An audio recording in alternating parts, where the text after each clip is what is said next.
ដីហុយសឡានឈ្នួលដប់ការស្លាមកដល់ហើយបងប្អូនខ្មែរយើងដើរកាត់វាស្រែស្លៀកហូលហាផាមកជួបជុំគ្នាស្រះនៅក្នុងដបជួបពណ៌សក្លិនផ្សែងភ្លើងអាំងត្រីអណ្ដែងពូសុតកាន់ត្រអ៊ូដេញបត់សំលេងខ្សែលាន់ដល់មាត់ស្ទឹងកូនកំឡោះខ្មែរញញឹមស្រស់ក្រូនក្មុំថៃថ្ពក្រហមព្រឿង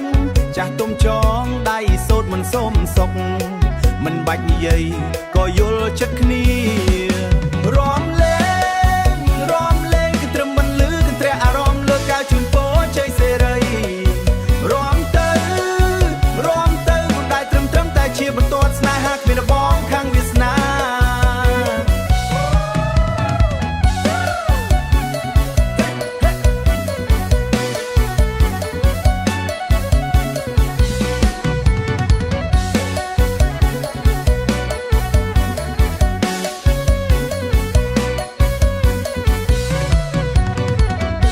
ឈឺចាំងប្រឡាក់ជួមហូបមាត់ដុតទឹកត្រីហើជាប់មាត់ក្មេងៗរត់លេងដេញចាប់គ្នាជីដូនអង្គុយទំពាស្លាមនេះ